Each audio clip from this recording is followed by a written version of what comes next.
Monsieur le directeur, j'ai vu la présence dans la salle de mes collègues, maire de Saint-Péraville-la-Colombie. Je ne peux pas commencer cette petite intervention, j'essaierai d'être bref, sans d'abord vous rendre hommage à vous tous et à vous toutes, délégués départementaux de l'éducation nationale.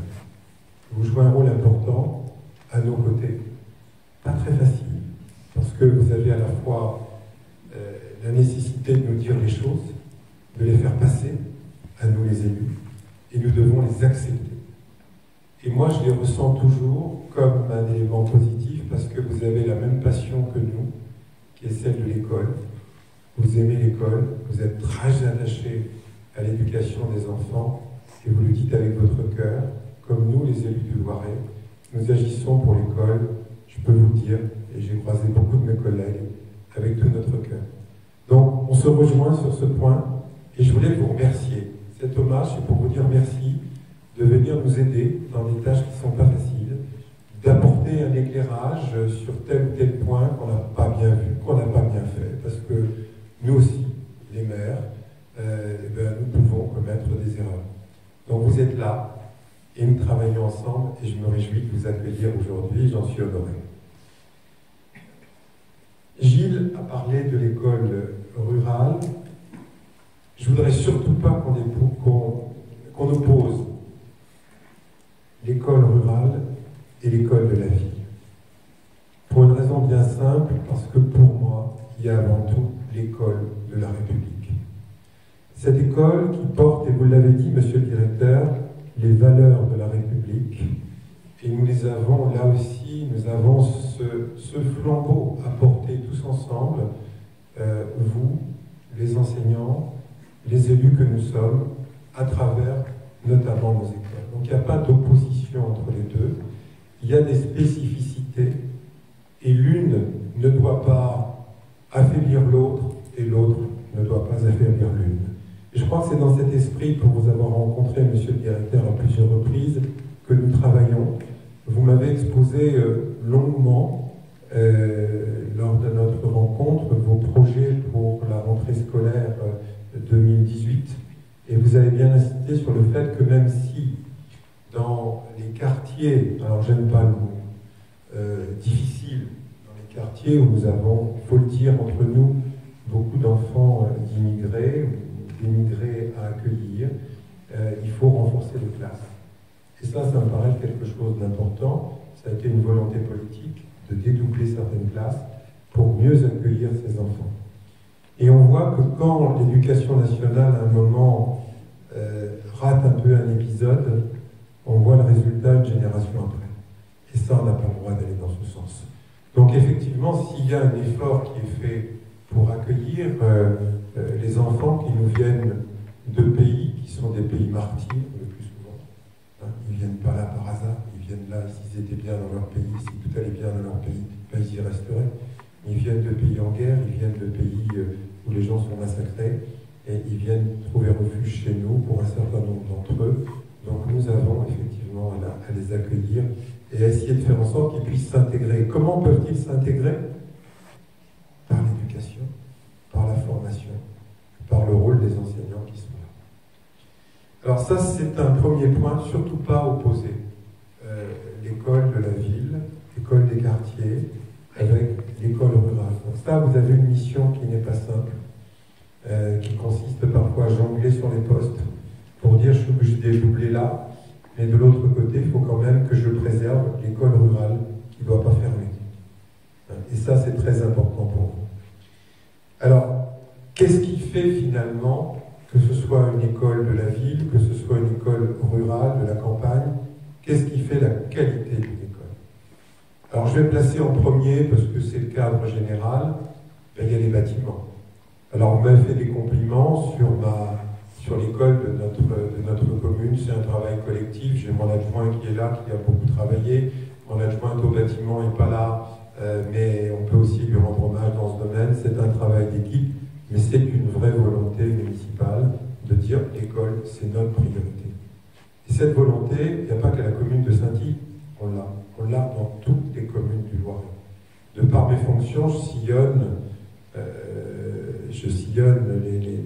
le département, et je vois tous les efforts qui sont faits par nos collègues maires pour d'abord assurer un bâti de qualité en dur, parce qu'on a connu très longtemps des classes préfabriquées, avec souvent de l'amiante dedans, il faut le dire aujourd'hui, mais il y a eu ça aussi.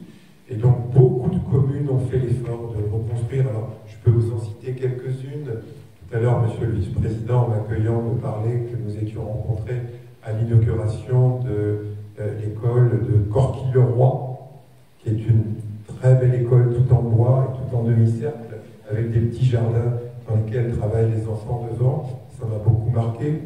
On pourrait parler d'une autre école, Saint-Lié-la-Forêt, aussi.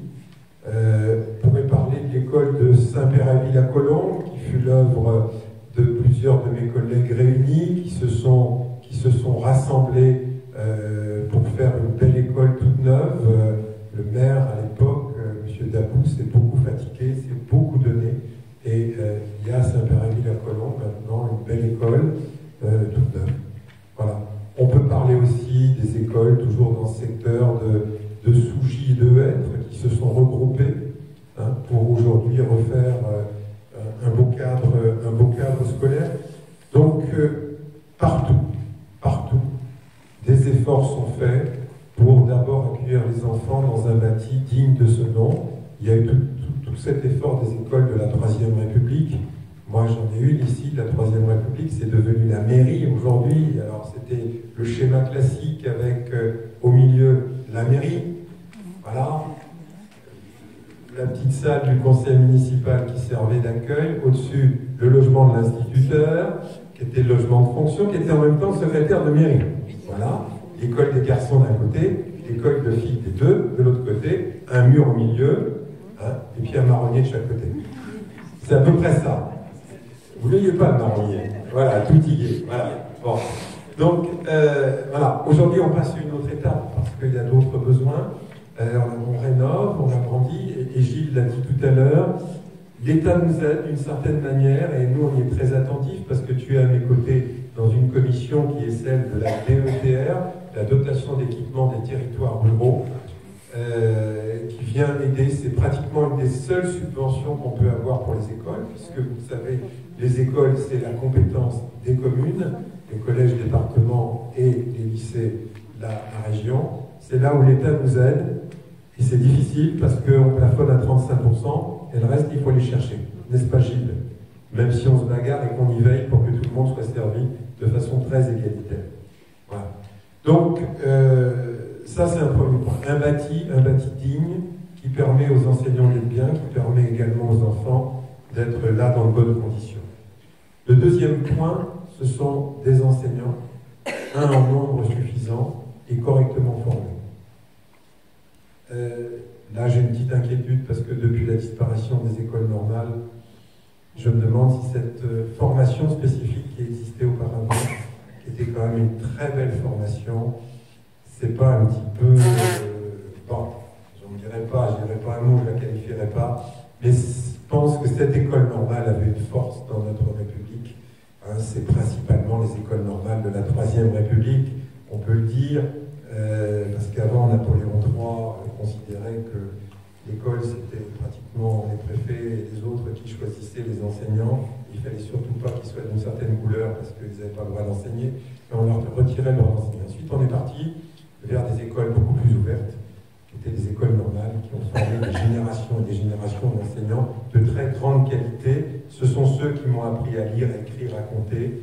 Et si aujourd'hui, je crois que j'écris à peu près sans faute et je compte encore pas trop mal, c'est grâce à eux et moi je veux leur rendre hommage. Donc, un bon bâti, une bonne équipe d'enseignants, et puis il nous faut le soutien de l'État. Le soutien de l'État pour faire en sorte que nos écoles soient pourvues en nombre suffisant d'enseignants, mais qu'il y ait aussi cette volonté de venir en appui, qu'on ne se sente pas tout seul au milieu du désert, savoir qu'à côté de nous, l'État est là. Alors qu'est-ce qu'on retient de ces mots? C'est bien sûr le fait qu'on soit là dans un régime d'égalité, et nous insistons beaucoup, entre les écoles rurales et de nombreuses communes rurales souffrent aujourd'hui parce qu'elles ont perdu une partie des services publics.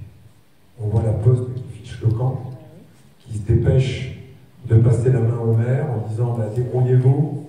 Voilà. On voit un certain nombre de services publics, les perceptions qui s'éloignent. Il ne faudrait pas que l'école, elle, de son côté, connaisse le même chemin. Et s'il y a des regroupements qui se font, ça doit être essentiellement sur un plan volontaire. Essentiellement volontaire. L'exemple d'une vraie réussite en la matière, c'est celle de Huêtre et de Sougy, où le maire de Huêtre, qui avait connu, mon ami Thierry Braquemont, qui avait connu une dizaine d'enseignants au cours de l'année, a dit on ne peut plus continuer comme ça.